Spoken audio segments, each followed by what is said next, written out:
agarrar la hospitalidad de este salón extraordinario que tiene el marco de un pintor que tanto admiramos, nos sentimos tan orgullosos los mexicanos. Cuando describí en el prólogo del libro las razones de publicarlo en esta ocasión, hice mención a la sugerencia de Carmen Marcel, mi editora, mi agente literaria de España, que hace las gestiones de los editores, pero fui omiso en expresar mi reconocimiento a los miembros de Penguin Random House que lo hicieron posible, y hoy no quiero dejar pasar mi aprecio a Roberto Banchik, a Enrique Calderón y en especial a Ricardo Ayuela por el trabajo y entusiasmo que pusieron para que en un tiempo récord pudiera publicarse el libro. Como toda obra que se respeta, tiene erratas. Ya las estamos identificando. Afortunadamente son menores. Para el autor no.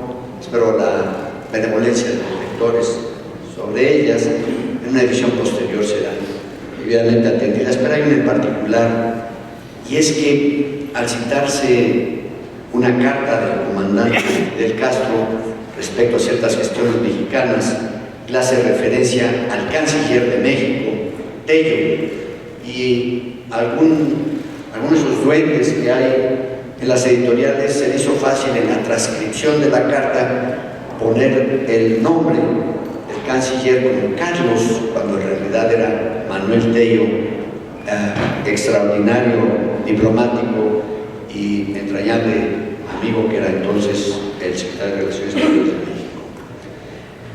Quiero expresar mi especial agradecimiento a Jorge Fernández por haber aceptado comentar con tanto talento, tanta profundidad y claridad de aspectos que considera deben de reflexionarse sobre el libro, y sin lugar a dudas a Andrés Rosenthal, de quien yo soy el que agradezco su extraordinaria colaboración en la Cancillería mexicana durante los años que tuve el honor de ser presidente de México.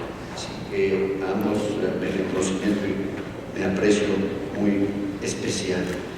¿Por qué este libro ahora? Porque estamos al final de una etapa. El final de esta etapa se caracteriza por el fallecimiento del comandante Fidel Castro hace unos cuantos meses, el inicio auspicioso en su momento de la apertura entre el presidente Obama y el presidente Raúl Castro, y hoy el futuro incierto ante la elección del presidente Trump y la perspectiva de nuevos muros donde deberían existir puentes, sobre todo entre litorales comunes. El libro, como aquí se ha comentado, está compuesto por textos publicados por mí con anterioridad, pero enriquecidos con documentos e información inédita, así como sucesos supervivientes. Está dividido en 3 partes, como ya se mencionó, por una razón secuencial, y es que la intensidad de las relaciones entre México, Cuba y Estados Unidos no depende de la personalidad de sus gobernantes ni de circunstancias meramente coyunturales, aunque ambas tengan influencia. Si la geografía nos hizo vecinos inevitables, la profundidad de la relación y su complejidad está definida a lo largo de casi 500 años. Por eso el libro tiene 3 partes. La primera es la histórica. Está basada en un texto del profesor de la Universidad de Harvard, John Womack Jr., autor de Zapata y la Revolución Mexicana, y tal vez uno de los conocedores más extraordinarios sobre la historia de México, y del que pronto tendremos un sorprendente libro sobre el México del siglo XIX y la Revolución Mexicana. Esta parte histórica, el texto del profesor Womack, Yo se lo envié en su oportunidad al comandante Fidel Castro y explica precisamente el profundo entrelazamiento entre nuestros países. La segunda parte se refiere a la comunicación a la que aquí se le ha hecho referencia en mayor medida, en la que me tocó mediar como presidente de México una conversación inédita y yo diría realmente muy importante como ejemplo de cómo pueden construirse puentes cuando hay tantos muros en la relación entre países, que se llevó a cabo entre el presidente de Estados Unidos, Bill Clinton, y el comandante Fidel Castro, precisamente en su momento, 1994, por la gravísima crisis de los balseros cubanos dirigiéndose a los Estados Unidos. Y la última, como aquí se señaló, relata el rescate de unos niños norteamericanos que habían sido secuestrados por su padre y llevados ilegalmente a Cuba.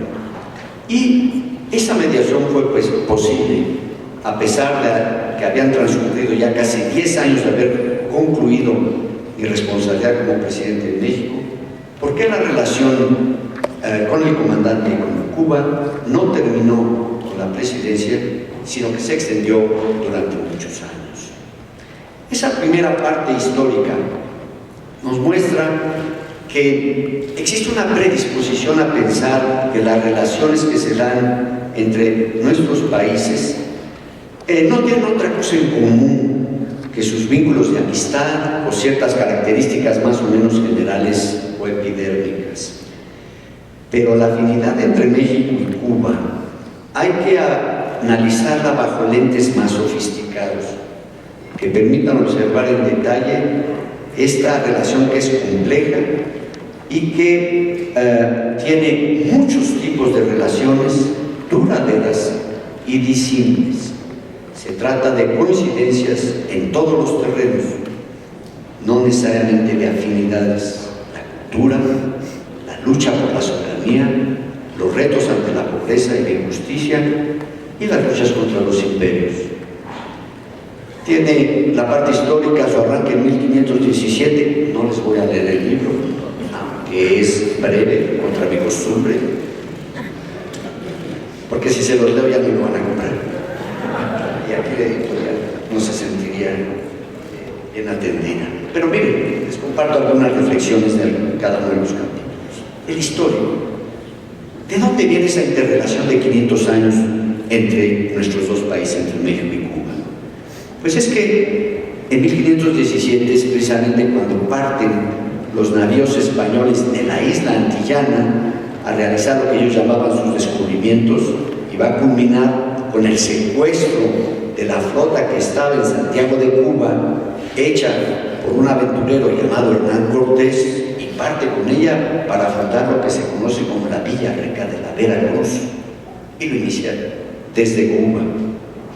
Y esa relación que va a arrancar a partir de entonces y del impacto de la presencia imperial de España en nuestra región y en particular en lo que hoy es nuestra nación, se va todavía a volver mucho mayor, entrelazada a finales del siglo XVI y durante el XVII con el descubrimiento de la plata en México, que le va a dar la enorme riqueza al nuevo imperio español.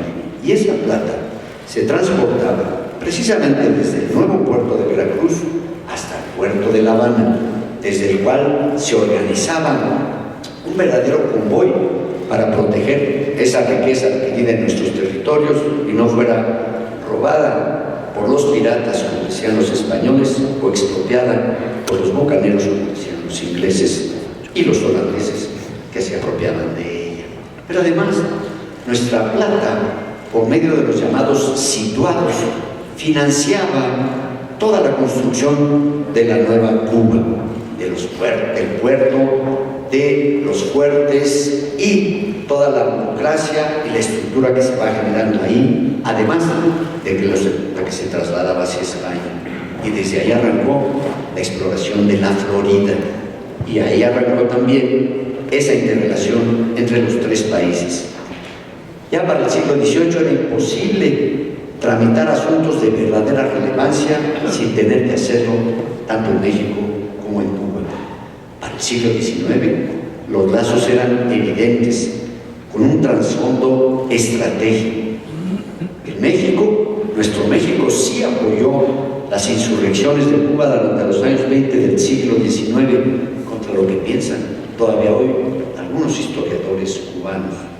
Y lo hizo con sus republicanos, federalistas y protoliberales.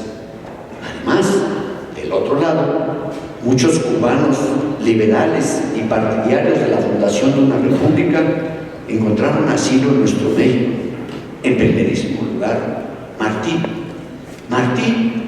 quien en una carta dirigida a su viejo amigo mexicano Manuel Mercado lanzó una pregunta memorable, y esto es lo que escribió Martí: ¿y México no hallará modo sagaz, efectivo e inmediato de auxiliar a tiempo a quien lo defiende, a Cuba? Aquella misiva, por cierto, fue la última escrita por el prócer cubano. Ya para el siglo XX, la historia de la Revolución Mexicana registra algunos aspectos significativos de la relación entre nuestras dos naciones. Los cubanos republicanos supieron mostrar apoyo y simpatía a los camaradas mexicanos, y el momento culminante, lo recordamos nosotros con un gran reconocimiento, ocurrió en 1913, cuando el embajador de Cuba en México, Marcos Sterling, intercedió por la vida del presidente Madero, mientras del otro lado, el embajador de los Estados Unidos en México apoyaba a Huerta para derrocar al presidente Madero. Esa simpatía y esas interrelaciones, Womack plantea que valdría la pena investigar cuánto más profunda es esa vinculación cubana y mexicana a lo largo de la Revolución Mexicana.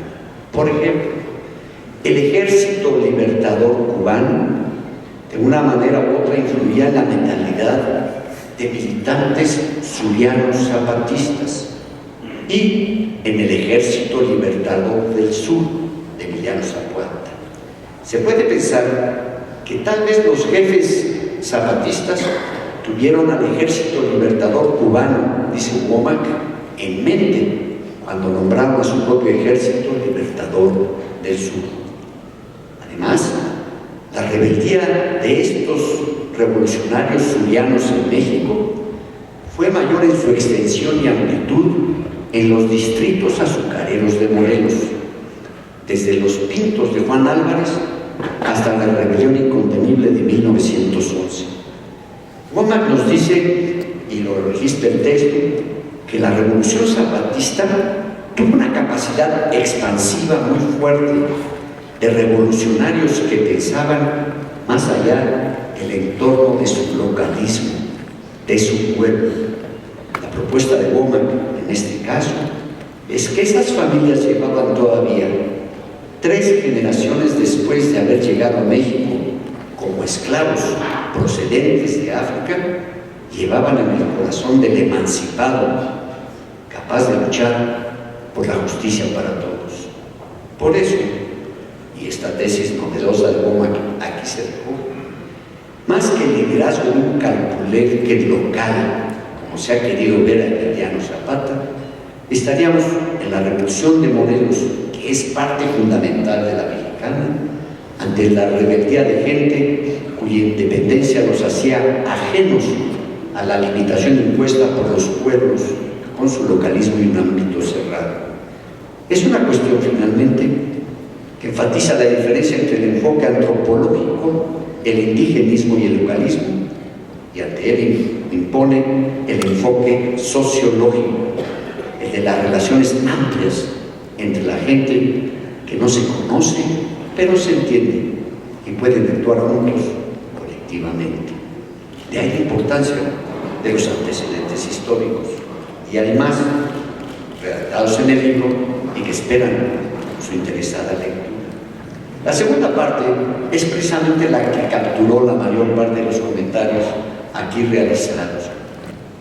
Y efectivamente inició con una llamada la noche del 23 de agosto de 1994, proveniente de la Casa Blanca en Washington, al presidente de México en la residencia oficial de Los Pinos. Era un momento geopolítico muy delicado. ¿Por qué? Porque había una circunstancia de verdadera revuelta en Haití y los Estados Unidos se preparaban para una intervención militar en el Caribe. Por su parte, Cuba estaba viviendo los terribles efectos del ancestral bloqueo, pero de la reciente desaparición de la Unión Soviética. Es lo que se llama allá el periodo especial. Y 1994 se le conoce como el peor año en décadas allá en Cuba. La llamada de Bill Clinton, cuando la recibí, yo suponía que se refería a hacer un reconocimiento por el resultado de la elección de 94. Había resultados en impugnaciones mayores. Se lograba, después de un año tan difícil y dramático, abrir las puertas a una transmisión pacífica, ordenada y legal del poder. Y sí, Clinton fue elogioso en sus comentarios, pero ese no era el sentido de su llamada. Estaba muy preocupado por la salida masiva de cubanos en dirección a Cuba. Y no era casual la preocupación del presidente Clinton. Años antes, siendo el gobernador de Arkansas, habían llegado también a Miami una migración masiva de cubanos llamados manelitos. Los habían ubicado en Florida, pero eran insuficientes esas instalaciones y trasladaron a buena parte de ellos al estado de Arkansas. Se fugaron del lugar donde estaban y causaron tal revuelta que el entonces gobernador Clinton de Arkansas perdió su reelección. Clinton no quería que le volviera a suceder lo mismo, y el problema era de una magnitud mucho mayor en el año de 1994.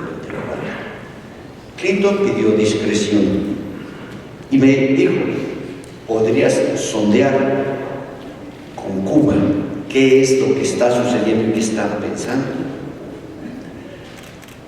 La primera reflexión que se me vino a la cabeza fue un conducto discreto y eficaz. Y ese conducto lo ubiqué en su casa en San Ángel, al sur de la Ciudad de México. Cuenta el Gabo García Márquez en algunas de sus expresiones que nunca había recorrido tan rápido el trayecto entre su casa y Los Pinos, y menos había ingresado con tal velocidad la puerta de Los Pinos hasta el despacho del presidente de la República. Con el Gabo conversé, le comenté cuál había sido la expresión del presidente Clinton. Me dijo: mire, me dijo el Gabo, la verdad, dijo, mira. Y cómo no, ese talento era yo el que le hablaba de usted, y él me podía hablar de tú, por supuesto. Me dijo: lo mejor es, me dijo, marcarle directamente al comandante. Y eso hice. Llamé al comandante y lo que dije fue: quiero que alguien de absoluta confianza le comente a usted cuál es el mensaje del presidente de Estados Unidos. La sorpresa fue mayúscula, porque en ese momento Fidel Castro venía de tener que encabezar una manifestación de protesta en La Habana por la situación tan dramática que estaban viviendo los cubanos. Terrible, y en lugar de reprimirla, él había tenido que salir a encabezarla, pero no podía detenerla más. Y había una falta en los Estados Unidos de incumplimiento de las visas que otorgaban a los cubanos para poder salir. Así que la respuesta de Castro fue inmediata, y el intermediario era de lujo. Gabriel García Márquez viajó de inmediato a La Habana, se entrevistó con el comandante, le explicó la situación y el comandante estuvo dispuesto a entrar en un diálogo de inmediato, pero como él también enfatizó, con absoluta discreción. Entiendo el comentario del embajador Rosenthal cuando legítimamente reclama no haber estado enterado, pero creo que tampoco el presidente Clinton le comentó al secretario de Estado de su gabinete ni a su jefe de prensa, porque filtraciones en todos lados, pero allá las peores.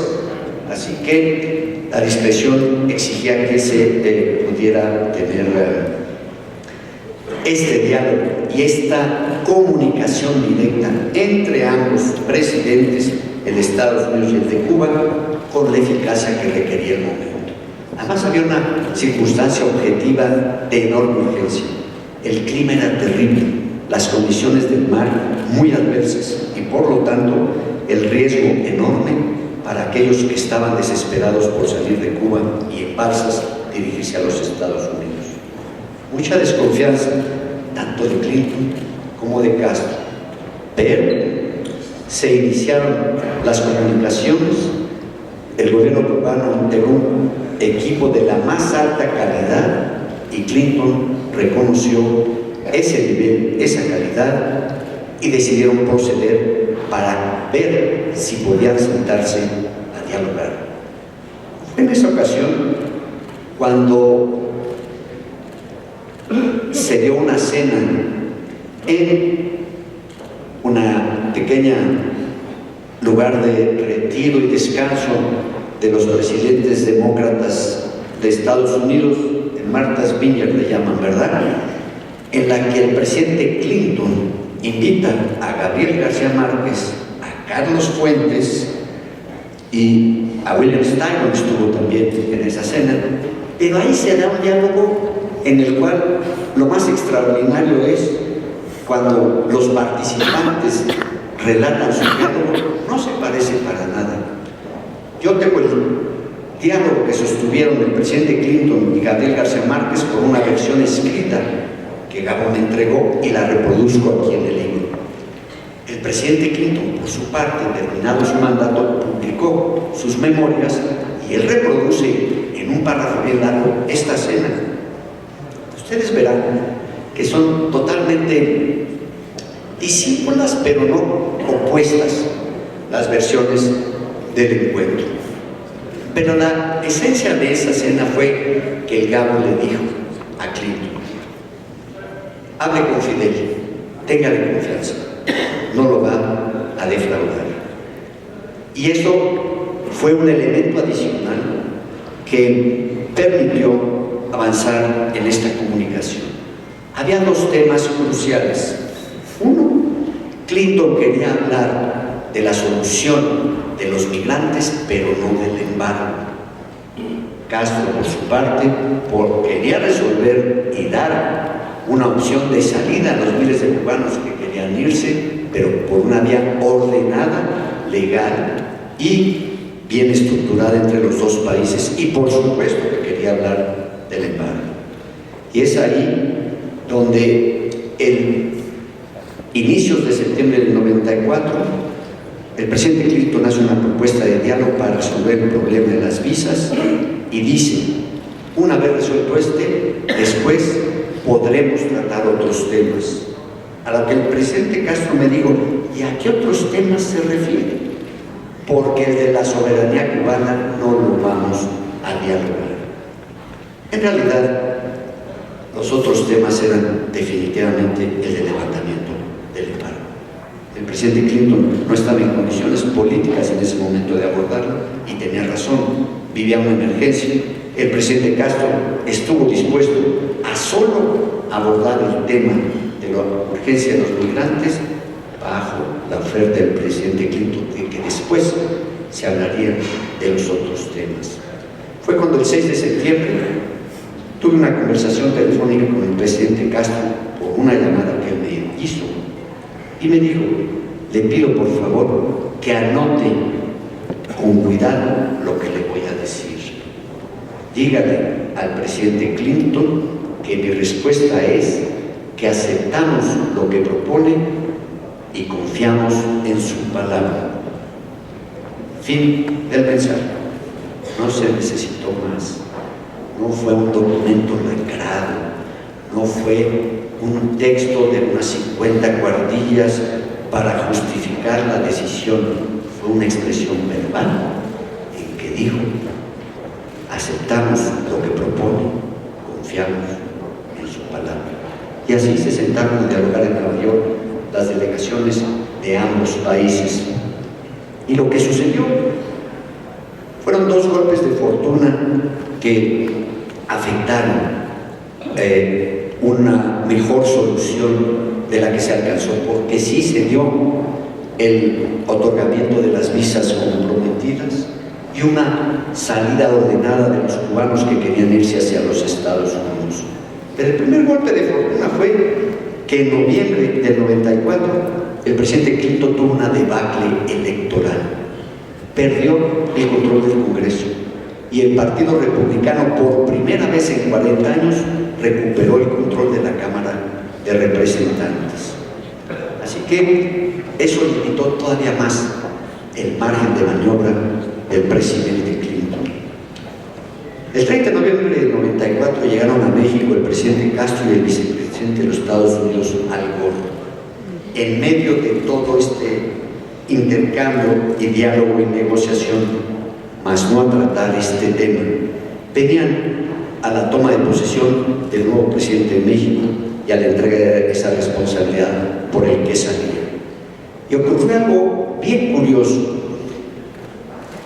Todavía como presidente de la República, el 30 de noviembre recibí al presidente Castro en la biblioteca de mi casa en el sur de la ciudad y conversamos por un buen rato.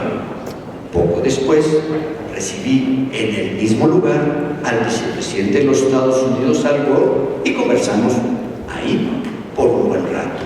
El libro trae la foto de ambos en el mismo sillón, pero con un raro de diferencia, porque ni uno ni otro quería que les fueran a tomar una foto como la que me está usted tomando y fuera a haber un registro en este desastre electoral en el que el presidente Clinton se encontraba y tuviera todavía peores repercusiones. Ese fue el primer elemento que limitó las posibilidades del presidente Clinton.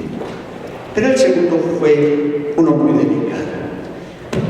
En 1995 finalmente se firmaron los acuerdos en mayo, pero en 1966, después de haber ocurrido numerosas veces la presencia de avionetas de cubano-estadounidenses que iban a volar sobre el espacio aéreo de Cuba y lanzaban sobre la ciudad de La Habana mucha propaganda, ocurrió que un avión caza de la Fuerza Aérea Cubana derribó dos de estas avionetas y murieron sus ocupantes. La reacción de los Estados Unidos fue tremenda y se entiende por qué un avión caza contra avionetas. A pesar de que violaban el espacio aéreo de Cuba, fue el momento en el que el presidente Clinton decidió entonces llevar al Congreso la ley Helms-Burton y promover su aprobación con todo el apoyo del Partido Demócrata a esa iniciativa republicana, y que es hoy por hoy lo que más atora la posibilidad de poder resolver el diferendo histórico del embargo entre los dos países. Y sin embargo, vale la pena leer la referencia a la revista New Yorker que cito aquí en el libro y que aclara precisamente que Semanas Santas, el secretario del Aerotransporte, de Transporte de Comunicaciones en los Estados Unidos, les había dado garantías al gobierno cubano de que no habría más vuelos de avionetas y por lo tanto la Fuerza Aérea tenía la orden de en automático disparar al que se acercara a su espacio aéreo porque pensaban que no iba a haber un vuelo más de esas avionetas. No se cumplió, la tragedia ocurrió, el resultado, una decisión legislativa de muy difícil reversión que requerirá más que de un talento político, de un nuevo cambio de paradigma. Por eso concluyeron, querido embajador, en 1996 este diálogo y esta comunicación. Y ahí paró también la disposición del presidente Clinton a avanzar todavía más en aquello que había comprometido en su conversación con el presidente Fidel Castro. Por cierto, con esa promoción de la legislación Helms-Burton, el presidente Clinton poco después ganó el voto electoral en Florida y con eso pudo reelegirse como presidente de los Estados Unidos. Así que de algo sirvió para él. Ahí concluye este relato de la parte de la intermediación. Y la tercera parte del libro es, como aquí se ha comentado, lo que ocurrió 10 años después en el secuestro de estos dos niños y la tenacidad de una madre por poder recuperarlos y buscarlos desde Egipto, donde era el origen del padre, ganar la orden en una corte musulmana para que le entregaran a ella, a los niños, la negativa del padre, y el momento que éste se los llevó en un pequeño barco de vela y fundió en la Marina Hemingway de La Habana sin que nadie supiera, excepto unos agudos investigadores que lo ubicaron ahí, y por ese motivo la mamá buscó en los Estados Unidos, desde los Estados Unidos, que yo pudiera auxiliarla con el comandante para recuperar a sus hijos. Y así lo hice. Llegué en un día de 2003 a La Habana, busqué al comandante y, como siempre, su gentileza de inmediato me recibió y me dijo: ¿y qué te ofreces, Salina? Le dije: comandante, esta es la situación. Resulta que estos dos niños están aquí y la madre desesperada porque les han devuelto. La expresión del comandante. Dijo: ¿te das cuenta? Me dijo, que este es el caso del niño Elian, pero al revés. Pocos meses antes, los Estados Unidos habían reclamado, porque así lo quería el padre, que estos niños que habían salido en unas balsas habían apenas llegado a los Estados Unidos y la familia que tenían en Miami pedían que se quedara ahí. Pero el padre cubano pedía que regresara y el padre viajó a Miami y se entrevistó con la procuradora de Estados Unidos y le dijo: no me ofrezca nacionalidad aquí, no me ofrezca beneficios para quedarme y mis hijos se puedan quedar. Quiero regresar a mi país, que es Cuba, y quiero llevarme a mis hijos de regreso. Y el señor regresó y Elian lo acompañó a Cuba.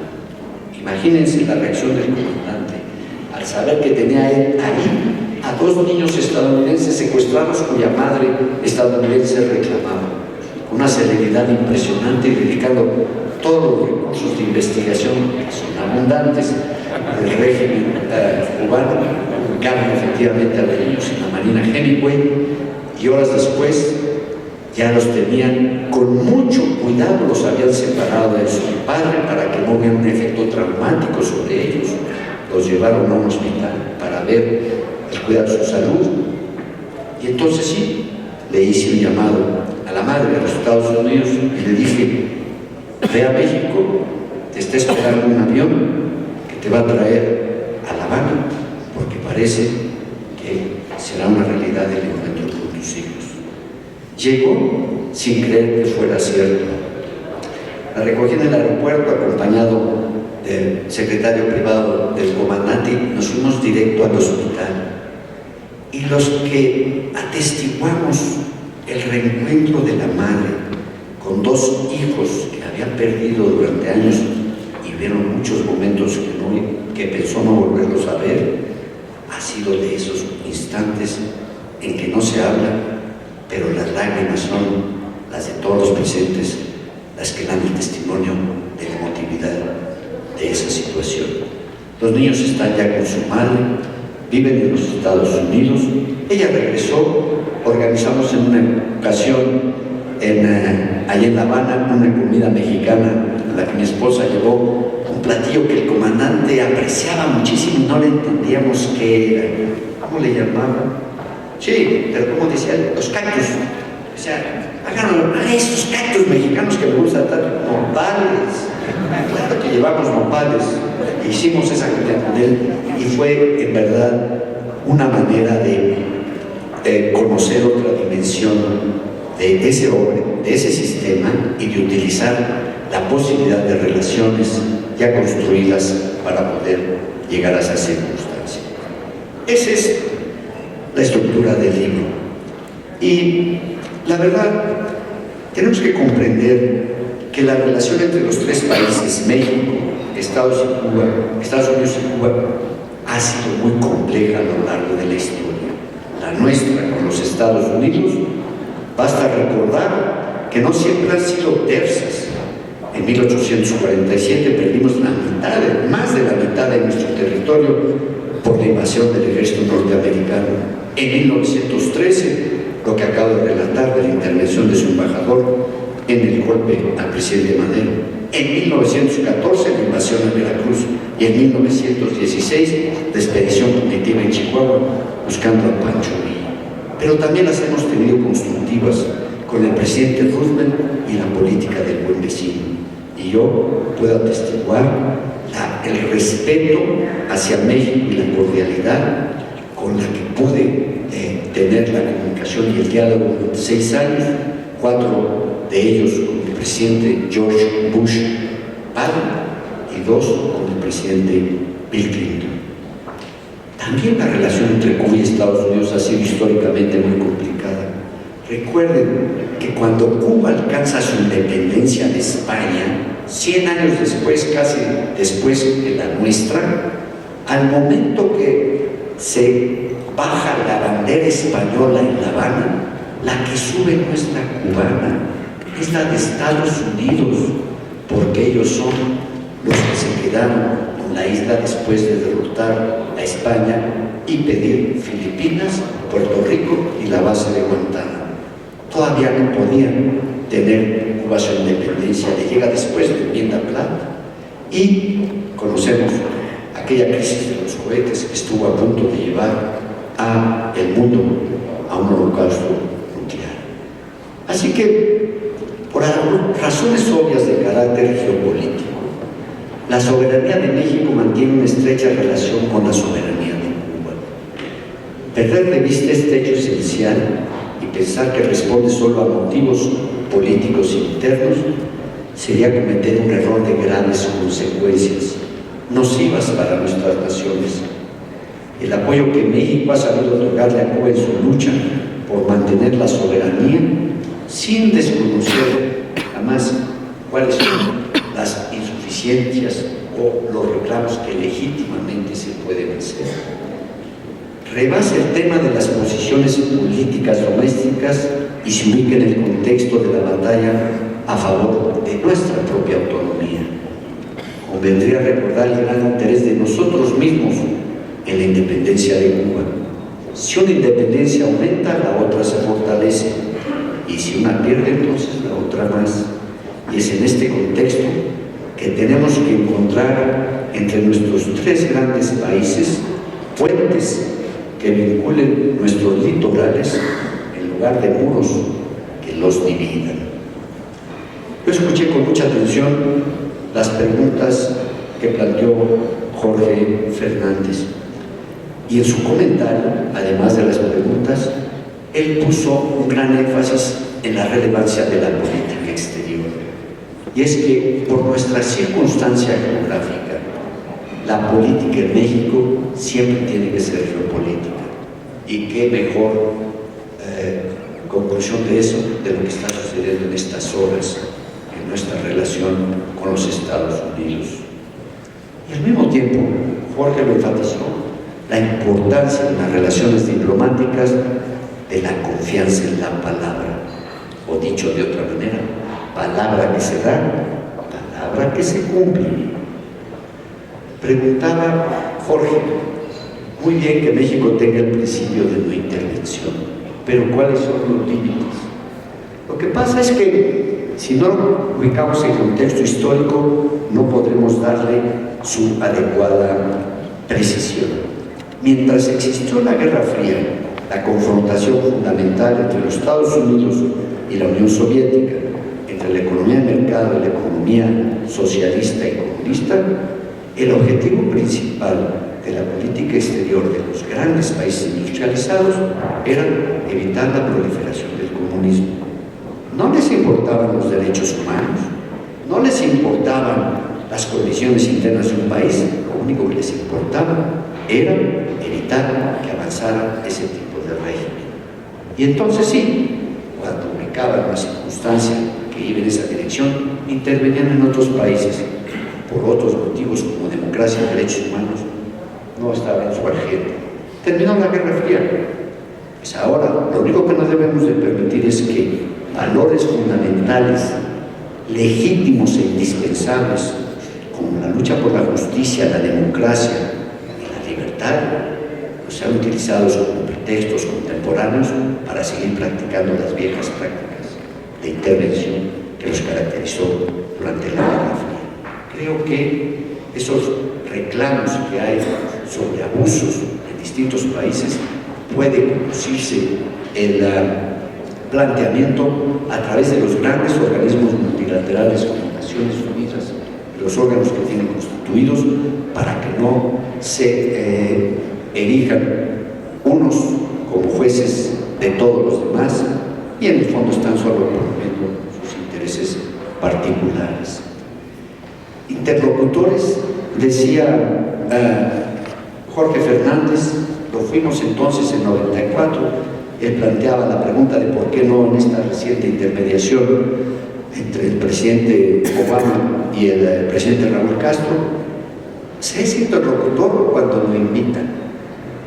Y eso depende también de las circunstancias particulares de cada momento. Así que yo creo que el talento diplomático de los mexicanos, por su larga experiencia y por esta confrontación continua que buscamos ser constructiva con el vecino al norte, muestra que tenemos los cuadros y los equipos bien preparados y capacitados para que en el futuro, donde se requiera la interlocución mexicana, seguramente hará una contribución positiva y trascendente en las circunstancias que se requieran. Y decía Jorge, bueno, lo que se ve en este diálogo entre Clinton y Castro es que hay que negociar. Negociar sí. Lo que pasa es que si ustedes ven, está tejido en el relato que la negociación arranca con un planteamiento, un diálogo, una propuesta, está dispuesto a escuchar, a entender, a conceder y a poder armar finalmente una solución. Es difícil negociar cuando se quiere empezar, como decimos en lenguaje coloquial mexicano, con un descontón. Ojalá en las tan particulares condiciones en que hoy se encuentra el liderazgo del país, que sigue siendo el más poderoso del mundo, nuestro vecino al norte, parece ser que la experiencia de negociación que tienen es más sobre bienes raíces que sobre relaciones entre países. Aquí hay varios empresarios, a lo mejor algunos de ellos tienen experiencia en cuestión de bienes raíces, y sí, a lo mejor el descontón es útil cuando se va a hacer un planteamiento sobre el interés de adquirir un predio. Entre países no funciona. Así que estaremos todos atentos a que haya ese clima constructivo que sin lugar a dudas ayudará a seguir edificando una relación de beneficio entre todos nuestros países. Decía el embajador Rosenthal que a primera vista parecería que este libro no tiene nada que ver con el muro actual, tiene que ver con muros que se erigieron en el pasado, algunos hasta mentales, como el que separan a los Estados Unidos de Cuba en muchos aspectos y otros bien reales, como el embargo. Pero también se ve que hay manera de poder construir este diálogo y conversación, si se hizo entonces, poder en nuevas circunstancias de diferente manera construir. Y la Cumbre Iberoamericana fue precisamente, como recordaba el embajador Rosenthal, una iniciativa para fortalecer las relaciones entre nuestra región. Era el sueño de Bolívar, y como dijo alguien, unos participantes en la reunión de Guadalajara, este es el sueño de Bolívar, y lo terminamos haciendo con el rey de España. Pues en aquella circunstancia así sucedía 200 años después. ¿Qué pasó después? En lo de la negociación preguntó Andrés Rosenthal, lo comenté con anterioridad, ¿por qué aceptaron nuestra mediación? No porque la hayamos propuesto, ellos la solicitaron, y la discreción, enorme discreción, la que la manejamos, tuvo el efecto de poder tener resultados concretos y positivos en la relación entre los países. Y la última pregunta del embajador: ¿irá Trump a revertir lo que hizo el presidente Obama en Cuba? No sé, habrá que preguntarle a él. Pero esperemos que avances tan positivos en la distensión y en la creación de condiciones de concordia y armonía entre los países sigan adelante para beneficio de nuestras naciones. Es la única manera de, en un contexto así, construir condiciones de justicia y también de seguridad para los pueblos de estos tres grandes países. Muchísimas gracias.